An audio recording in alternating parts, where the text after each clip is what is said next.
Hello दोस्तों, मैं कनक पाठक आपका अपने यूट्यूब चैनल पर स्वागत करती हूँ। और मैं आपको आज कुछ ऐसी बातें बताऊँगी कि जो हमें किसी को नहीं बतानी चाहिए। चाहे वो हम इमोशनली चाहे किसी से बहुत ज़्यादा अटैच्ड हो तो भी नहीं बताना चाहिए। बहुत सारी बातें हैं ऐसी जो हमें किसी के सामने नहीं बतानी चाहिए। देखिए, क्योंकि ये हमारे व्यवहारिक नियमों के अंतर्गत आते हैं। क्योंकि कई बार कैसा ऐसा होता है ना कि हम तो बात बता कर के भूल जाते हैं। ठीक है, हमने सामने वाले को कोई बात बताई और हम भूल गए, लेकिन सामने वाला व्यक्ति आपकी बात को याद रखता है। और वो फिर कुछ सालों बाद उस बात को कहीं स्टार्ट हो गई, कुछ भी होता है तो वो इस बात को किस तरीके से तोड़ मरोड़ करके तोड़ मरोड़ के पेश करता है, हमें कुछ नहीं पता होता है। फिर हमें उस टाइम पे बहुत बुरा लगता है। तो इसलिए हमें कुछ बातें बतानी नहीं चाहिए। तो उसमें सबसे पहले बात आती है नंबर 1, वित्तीय लेखा जोखा या धन संबंधी बातें। हमें अपने धन संबंधी बातें गुप्त रखनी चाहिए, किसी को नहीं बतानी चाहिए। किसी को बताने की भी क्या ज़रूरत है। लगा लो आपने किसी को बताया आपके घर में इतना पैसा है, इतना अपना लेखा जोखा दिया कि हमारे अकाउंट में इतने पैसे हैं या मेरे घर पे इतने पैसे हैं। कल को आप आज सामने वाले व्यक्ति को आप कई बार ऐसा होता है ना, वाहवाही में भी बता देते हैं। लगा लो ठीक है, हमारे पास 2 रुपए होते तो हम 4 रुपए बता देते हैं वाहवाही में। सामने वाले व्यक्ति को आपके पैसे की ज़रूरत पड़ गई, कभी को वो आके माँगने लग जाए और आप ना दे सको तो सामने वालों को कितना बुरा लगेगा। चाहे आपके पास उस टाइम क्या पता ना भी हो और आप मना करोगे ना, तो सामने वाले व्यक्ति को ऐसा लगेगा कि जानबूझ करके इसने नहीं दिया, इसके पास तो पैसे हैं, इसने बताया था। ठीक है? तो और कहते भी है ना कि चाहे वो धन संबंधी लक्ष्मी हो, चाहे वो घर की लक्ष्मी हो, उनको तो हमें छिपा करके ही रखना चाहिए। धन की लक्ष्मी हो गई या घर की लक्ष्मी, उनको तो हमें छिपा करके ही रखना चाहिए, सँवार के रखना चाहिए। तो इसलिए हमें वित्तीय या अपने धन संबंधी बातें किसी को भी नहीं बतानी चाहिए। अगली बात आती है कि आयु। हमें अपनी आयु, हमें अपनी उम्र किसी को नहीं बतानी चाहिए। और कई बार ऐसा होता है ना कि हम वाहवाही में बता देते हैं कि हमारी उम्र तो इतनी है। सामने वाला व्यक्ति कहता है कि अरे! ये तो इतने साल का इतना बड़ा है और लगता तो नहीं है। मान लो कि मतलब कुछ नहीं होता, उम्र बताने से क्या पता नज़र ही लग जाए। ठीक है? ऐसा भी होता है ना, कई बार नज़र भी लग जाती है। कई बार किसी की स्किन मतलब कहते हैं ना डल होने लग जाती है, अचानक से डल होने लग जाती है, या मतलब कोई तबीयत ख़राब हो जाती है इंसान की। तो देखो, हमने तो वाई-वाई में बता दी अपनी उम्र, और नज़र भी लग सकती है, नज़र दोष भी आ सकता है ना, तो क्या ज़रूरत है बताने की। ठीक है? एक सिंपल सा उदाहरण है, जैसे किसी ने देखा, यार तूने क्या लगा रखा है अपने फेस पे, तेरा फेस तो बहुत चमक रहा है। ठीक है? और मेरे फेस पे देख कितने सारे दाग धब्बे हो जाते हैं, इतने सारे दाने हो जाते हैं। तो देखो, सबका फेस अलग अलग तरीके का, कई बार पता है किसी की टोक भी लग जाती है। मैं ऐसा नहीं बोलूँगी, लेकिन किसी की कई बार टोक लग भी जाती है, आप लोग भी जानते हो और महसूस भी किया होगा। तो इसलिए हमें अपनी आयु किसी को नहीं बतानी चाहिए, अपनी आयु हमें गुप्त ही रखनी चाहिए। अगला आता है पारिवारिक कमियाँ। जैसे हमारा परिवार, कुटुंब हो गया, उसकी कमियाँ किसी को नहीं बतानी चाहिए, हमें अपने घर तक ही रखनी चाहिए। जैसे कि लगा लो कि हमारे घर में किसी का नेचर अच्छा नहीं है या क्या है, अब या हमारे घर में किसी मतलब कुछ कमी है, तो किसी को देखो, जो कमी है ना हमारे घर में, उसको कोई पूरा तो नहीं करेगा ना। तो हमें अपने घर की, कुटुंब की मतलब कमी लगा लो या बुराई किसी के सामने नहीं करना चाहिए, क्योंकि वो फिर मतलब आप तो कमियां बता दोगे या अपने घर परिवार की बुराई कर दोगे। लेकिन किसी टाइम ऐसा होगा ना कि कोई व्यक्ति ऐसे बोले, यार तेरे घर में तो वो ऐसा है, तो आपको ही सुन करके बहुत बुरा लगेगा। जब आप अपने मुंह से किसी को कुछ कहते हो ना तो बुरा नहीं लगता, लेकिन आपके परिवार को या आपको कोई दूसरा अपने मुंह से बोलता है ना, तो एक बहुत बुरा सा लगता है कि यार परिवार तो हमारा है। तो देखो, परिवार होता है, परिवार में कई लोग भी होते हैं, बड़ा परिवार होता है, कुटुंब होता है, और किसी न किसी में देखो कोई ना कोई कमी रहती ही है। तो अब उसका प्रचार करने की ज़रूरत नहीं है। ठीक है? जो देखो, परिवार के आप लोग हो, सदस्य हो, आप लोग ही उसकी कमियों को वो कर सकते हो, ढक सकते हो, या मतलब उसकी कमियों को छुपा सकते हो। उसकी कमियों को प्रचार करने की ज़रूरत नहीं रहती। तो मैं तो यही बोलूँगी कि अपने घर की, कुटुंब की कमियों का प्रचार ना करें, किसी को ना बताएँ। ठीक है? क्योंकि वो आपके लिए ही हानिकारक हो सकता है, कभी भी, किसी भी टाइम आपके लिए ही वो हानिकारक हो सकता है। तो आप आप खुद भी ध्यान रखें और अपने घर के बच्चों को भी ये सिखाएं कि अपने घर की बातें या अपने घर की कुटुंब की कमियां किसी को भी ना बताई जाए।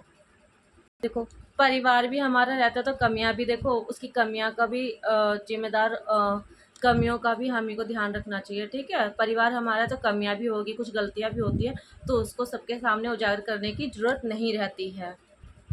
बेइज्जत, अब अगली बात करेंगे हम बेइज्जती, इंसल्ट।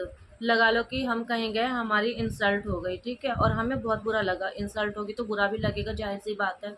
और जब हमें बुरा लगा तो हमने उस चीज़ को भावनाओं में बह करके किसी को बताया, कि भावनाओं में इमोशनली हो जाते हैं ना हम लोग, तो हम लोग होता है बताते हैं। ठीक है, तो हम जब बताते हैं ना कि हमारी ऐसे ऐसे हम गए थे तो हमारी ऐसे ऐसे इंसल्ट हुई, ठीक है, उस टाइम पे तो आपने बता दिया, ठीक है, 4-6 महीने हो जाते हैं, उस बात को आप भूल गए एकदम से, ठीक है, लेकिन सामने वाले व्यक्ति जिसको आपने बताया था उसको तो याद है। 4 लोगों के सामने जब आप बैठने गए, कहीं घूमने गए, कुछ वो करने गए, वो व्यक्ति भी है जिसको आपने बात बताई थी, ठीक है। अब वो क्या कहेगा, यार तेरी तो वहाँ पे भी इंसल्ट हुई थी, उसने भी तो तुझे ऐसे ही बोला था ना। तो आपको बहुत बुरा फ़ील होगा। पता है क्या बात है ना, आप 1 से बोलोगे, वो 2 से बोलेगा, 2 4 से बोलेंगे, 4 6 से, इस तरीके से बातें फैलती है। तो अपने इंसल्ट, आपकी इंसल्ट हुई हो, कुछ भी हो, तो ये किसी को नहीं बतानी चाहिए और ध्यान रखना चाहिए। देखो, जब हमारी इंसल्ट कोई करता है तो हमें बहुत हर्ट फील होता है, ठीक है, और फिर हम उस चीज़ को बताते हैं। फिर जब हम किसी को बताते हैं तो वो चीज़ है ना 4 लोगों के सामने 4 लोगों के सामने जब बोलता है तो हमें सही में बहुत ही ज़्यादा हर्ट फील होता है। इसलिए हमें ये बातें गुप्त ही रखनी चाहिए, किसी को नहीं बतानी चाहिए, ठीक है। क्या पता आने वाले टाइम में जिसने आपकी इंसल्ट करी हो आपसे माफ़ी भी मांग ले, या माफ़ी नहीं भी मांगता तो कोई बात नहीं।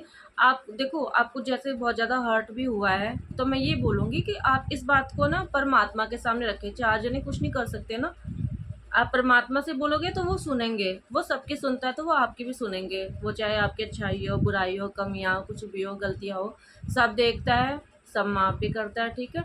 आपको जैसे बहुत ज़्यादा रोना आ रहा है, किसी से गिल्ट है, कुछ भी हो, तो आपको परमात्मा के सामने जाके रो, वो आपकी सुनेंगे। जब वो आपकी सुनेंगे ना तो आपको किसी की सुनने की ज़रूरत नहीं रहेगी, ठीक है।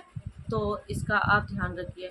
और अगला मैं बताऊँगी आप लोगों को मंत्र, जो हमारा गुरु मंत्र होता है या मंत्र, जो भी हमारा मंत्र होता है वो हमें गुप्त रखना चाहिए, किसी को नहीं बताना चाहिए। देखिए, मंत्र जैसे लगा लो, एग्जाम्पल के तौर पे आप लोग किसी इष्ट देवी देवता को बहुत ज़्यादा मानते हो और उनकी बहुत पूजा अर्चना करते हो और उससे आपको सुफल की प्राप्ति होती है, लेकिन आप उसे 4 लोगों से बताओगे ना तो उस चीज़ का जो लाभ होता है ना वो कम हो जाता है। वो फिर हमें उस चीज़ का लाभ कम मिलने लग जाता है, उसका असर ख़त्म होने लग जाता है। तो इसलिए हमें गुरु मंत्र या हमारे इष्ट देवता की, हम कौन से देवता की पूजा पाठ करते हैं, किस तरीके से करते हैं, ये चीज़ें हमें किसी को नहीं, वाहवाही में भी नहीं बतानी चाहिए, क्योंकि उसका असर फिर कम होता है और फिर परेशान आप ही लोग रहते हैं। और दान, अगला है दान। दान करके तो कहते हैं ना कि दान को तो गुप्त ही रखना चाहिए, और दान करके तो भूल जाओ, दान दो और भूल जाओ। अगर आप किसी को दान देते हो और फिर देखो आप लोग व्रत व्रत करते हो, कथा करते हो, कुछ भी करते हो, तो दान देते हो, तो दान करके भूल जाना चाहिए। दान हमें किसी, मतलब कहते हैं ना कि दान तो अगर दाएं हाथ से दिया है तो बाएं हाथ को भी ना पता चले। तो ऐसा होता है कि अगर हम 4 लोगों को दान के बारे में बताना है कि हमने तो उसको ये दिया, तो उस चीज़ का वो तो फिर दान रहेगा ही नहीं ना। दान तो वो होता है कि जिसको हम दे करके फिर दोबारा उसका जिक्र भी ना करें, वो होता है दान। दान तो मतलब हम जिस व्यक्ति को दे रहे हैं ना उसको भी नहीं लगना चाहिए कि ये हमें दान दे रहा है, ठीक है। तो दान को हमें नहीं बताना चाहिए। अगर हम 4 लोगों को बताते हैं ना कि हमने दान दिया तो वो दान रह ही नहीं गया। दान तो ऐसा दो कि वो पता ही ना चले कि दान भी दिया है, और उससे क्या है ना, आपको भी बहुत अच्छा लगेगा और जिस व्यक्ति को दिया है ना उसको भी बहुत अच्छा लगेगा। अब लगा लो आपने तो वाहवाही में बोल दिया किसी से, या तारीफ़ के मारे अपनी तारीफ़ में कह दिया कि मैंने तो, उसके पास वो नहीं था तो मैंने उसको दे दिया, ठीक है।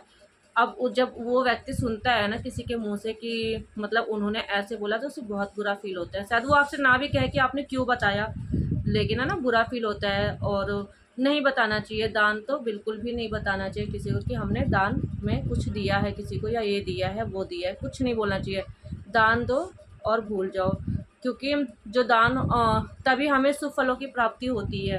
अगर हम दान का बखान करेंगे ना तो वो तो फिर उसका फल तो हमें मिलेगा ही नहीं, क्योंकि हमने तो चाहे आप शास्त्रों में पढ़ लो कि लिखा गया है कि दान का ज़्यादा बखान नहीं करना चाहिए, और दान को हमेशा गुप्त ही रखना चाहिए, नहीं बताना चाहिए, तो उसका फल हमें बहुत अच्छा और दुगना प्राप्त होता है। अच्छा, आगे कुछ ऐसी बातें हैं जो मैं आपको बताऊँगी कि उनको हमें अपने पैरों से किन चीज़ों को हमें अपने पैरों से या किन लोगों को हमें अपने पैरों से नहीं छूना चाहिए। तो नंबर 1 आता है बालक। जो बालक होते हैं ना, वो बाल स्वरूप होते हैं। वो 5 साल तक तो बाल स्वरूप होते हैं, चाहे वो लड़का हो चाहे लड़की हो। कन्याओं को तो वैसे भी पैर से नहीं छूना चाहिए।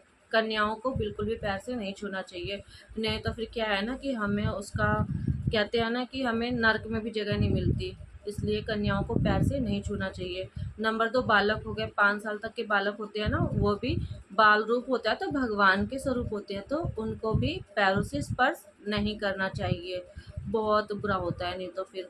नंबर तीसरा बताऊंगी, अग्नि होती है ना, कई बार ऐसे अग्नि हम जैसे सेक रहे होते हैं या मतलब कुछ भी है, एकदम से लग जाती है, आ जाती है ऊपर, तो फटाफट हम हाथ पैर से बुझाने लग जाते हैं, अपना आपा खो देते एकदम से पैर से मारने लग जाते हैं, तो पैर से भी शास्त्रों में कहा गया कि अग्नि को नहीं छूना चाहिए, स्पर्श नहीं करना चाहिए पैरों से, बिल्कुल भी नहीं। और झाड़ू, झाड़ू को पैरों से नहीं छूना चाहिए, क्योंकि झाड़ू में तो साक्षात माँ लक्ष्मी होती हैं, तो माँ लक्ष्मी होती है, तो उनको पैर से बिल्कुल नहीं छूना चाहिए। उनका तो कहते हैं ना कि गलती से पैर लग भी जाए तो चरण स्पर्श करना चाहिए। तो ये बातें हैं कुछ जो हमें ध्यान में रखनी चाहिए। और ये कुछ चीज़ें हैं कि मैंने ये भी बताया आपको कि किन चीज़ों को हमें गुप्त रखनी चाहिए, किसी से नहीं बतानी चाहिए, और किन चीज़ों को हमें अपने पैरों से नहीं छूना चाहिए। आप लोगों को वीडियो पसंद आए तो वीडियो को लाइक करें, और कमेंट्स में जय माता दी लिखें, और चैनल को अगर सब्सक्राइब नहीं किया तो फटाफट जा कर के चैनल को सब्सक्राइब कीजिए। Thank you.